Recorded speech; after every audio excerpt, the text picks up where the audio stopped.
Iran தரப்பில் இருந்து இஸ்ரேலுக்கு எதிராக ஆபரேஷன் டோ ப்ரோமிஸ் 3 21வது வேவ் அட்டாக்கை செய்திருக்கிறார்கள் என்ற செய்திகள் இப்போது வெளிவர ஆரம்பிச்சிருக்கு. இதற்காண்டி பாலஸ்டிக் மிசைல்களின் ட்ரோன்களின் கலந்துதான் தாக்குதலை மேற்கொண்டிருக்கிறார்கள்.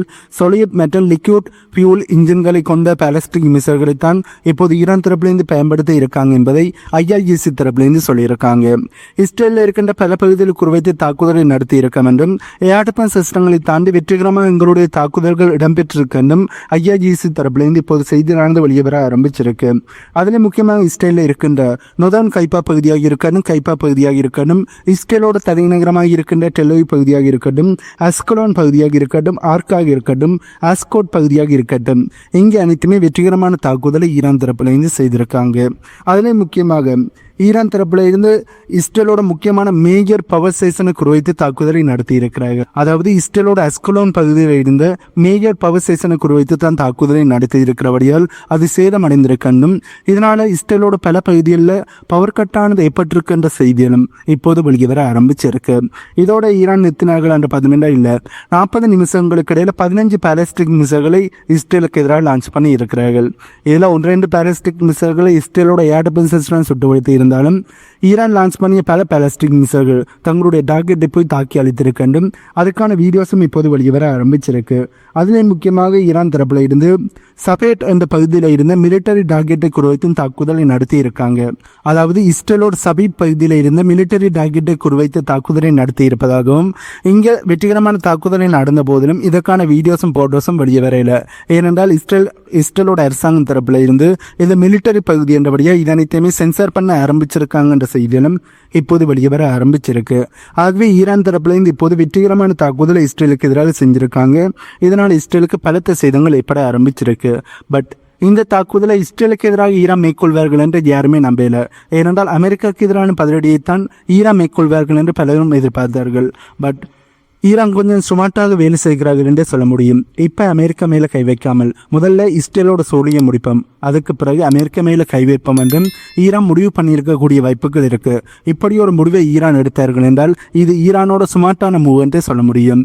இப்படி இருக்கையில் பதிலுக்கு இஸ்ரேல் தரப்பிலிருந்து ஈரானுக்கு எதிரான தாக்குதலை நடத்தி இருக்கிறார்கள். அதில் முக்கியமாக ஈரானோட தலைநகரமாக இருக்கின்ற தெஹ்ரானில் மிகப்பெரிய வெடிப்பானதை பற்றிருக்கின்ற செய்தியிலும் இப்போது வெளிவர ஆரம்பிச்சிருக்கு. அதிலே முக்கியமாக ஈரானோட கஜாச் பகுதியில் இருக்கின்ற ரெட் குராஸினுடைய ஹெட் குவார்ட்டர்ஸ் குறிவைத்து தாக்குதலை நடத்தி இருக்கிறார்கள் என்ற செய்தியில் வெளிவந்திருக்கு. இந்த ரெட் குராஸ் அமைப்பை எடுத்து பார்த்தோம் என்றால் யார் காயமடைந்தாலும் சரி, இந்த போரினால யார் காயமடைந்தாலும் சரி, யார் உயிருக்கு போராடினாலும் சரி, அவைக்கு தேவையான உதவிகளை தங்களுடைய உயிர்களை துச்சமாக மதித்து தங்கள் இந்த போர்க்களத்துக்கு போனோம் என்றால் தங்களோட உயிர்கள் பறிபோயிடும் என்பது தெரிஞ்சுமே, தங்களுக்கு பலத்த சேதங்கள் காயங்கள் ஏற்படக்கூடும் என்பது தெரிஞ்சுமே மக்களை காப்பாற்றணும், உயிர்களை காப்பாற்றணும் என்றதுக்காண்டி வேலை செய்கின்ற நபர்களைத்தான் ரெட் குராஸ் அமைப்பு என்று சொல்வார்கள். அந்த அமைப்பினுடைய பில்டிங்கை குறிவைச்சு தான் இப்போது இஸ்ரேல் தரப்பிலிருந்து தாக்குதலை நடத்தி இருக்காங்க. இஸ்ரேல் இருக்கின்ற ஹாஸ்பிட்டல் மீது ஈரான் தாக்குதலை நடத்திய போது இது வார்க்கரம் என்று இஸ்ரேல் சொன்னார்கள். இப்போது இஸ்ரேல் ஈரானில் இருக்கின்ற ரெட் குராஸ் அமைப்பினுடைய ஹெட் குவார்ட்டர்ஸை குறிவைத்து தாக்குதலை நடத்தி இருக்கிறார்களே, இது போர்க்குற்றம் இல்லையா? இஸ்ரேல் செய்த போர்க்குற்றம் இல்லை, ஈரான் செய்த போர்க்குற்றம் என்று சொல்வது எந்த வகையிலான நியாயம் என்று எனக்கு தெரியல. பட் இப்போது இஸ்ரேல் பயங்கரமான போர்க்குற்றத்தை ஈரானுக்கு செஞ்சோன்றிருக்காங்க. அதை பற்றிய கேள்விகளை கேட்டால் இஸ்ரேல் தரப்பிலிருந்து எந்த ஒரு பதில்களுமே வெளியே வராது. இப்படி இருக்கையில் இஸ்ரேல் தொடர்ந்து ஈரானோட பல பகுதியில் தாக்குதலை நடத்தி இருக்கிறார்கள். அதில் முக்கியமாக காஸ்பியன் சீல இருந்து ஈரானோட வான் பகுதியில் லோ ஆட்டிடியூட்ல பறந்து இஸ்ரேலோட பயிற்சியேட்டுக்கள் ஈரானுக்கு நுழைந்து இந்த தாக்குதலை மேற்கொண்டிருக்கின்ற செய்திகளும் இப்போது வெளியே வர ஆரம்பிச்சிருக்கு. இஸ்ரேல் தாக்குதலை நடத்தியதுல ஈரானோட ஸ்டேட் போர்காஸ்டிங் காம்ப்ளெக்ஸ், இது 9 மாடி கட்டிடம், இதை குறிவச்சும் இஸ்ரேல் தரப்பிலிருந்து தாக்குதலை நடத்தி இருக்கிறார்கள்.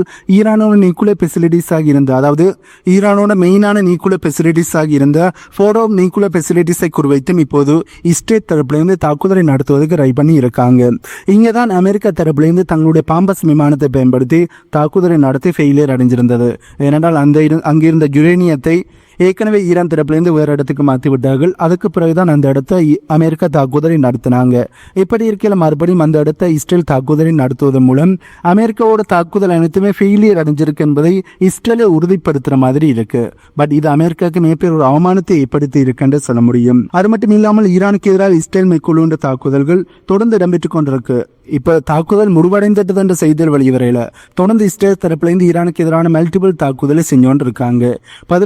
பதிலடி கொடுக்கிற வகையில் ஈரான் பாலிஸ்டிக் மிசைல்களை லான்ச் பண்ணுகிறார்கள் என்ற செய்தியிலும் தொடர்ந்து வெளியே ஆரம்பிச்சிருக்கு.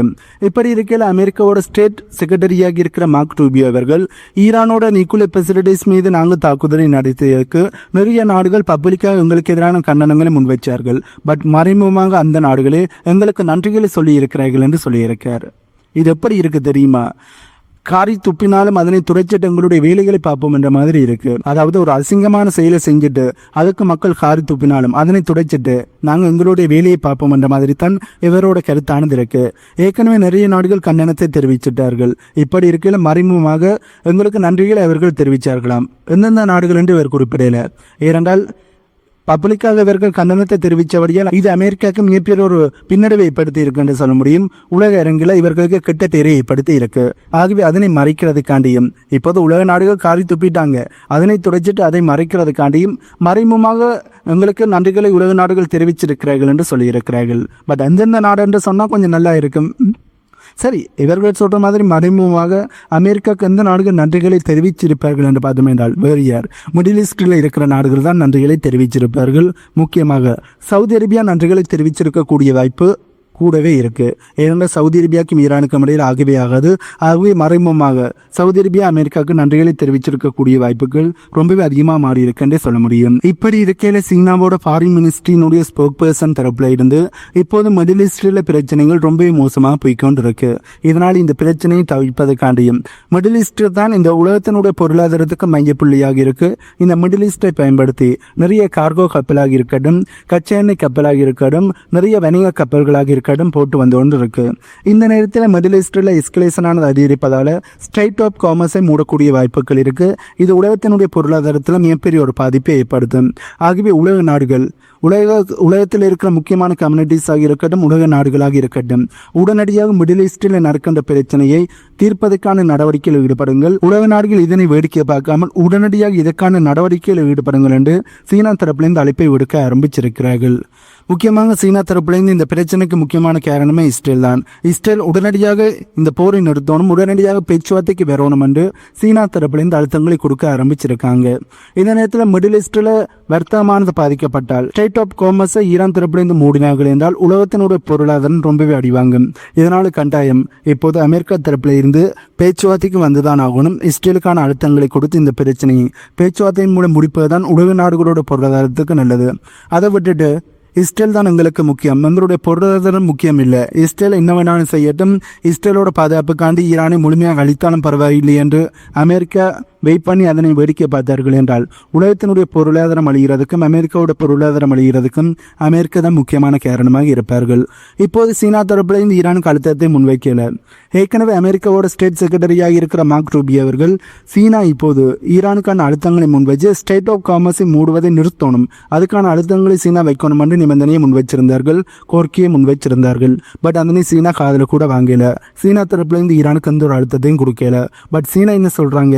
உலகத்தினுடைய பொருளாதாரம் மிடில் ஈஸ்டை தான் தங்கி இருக்கு.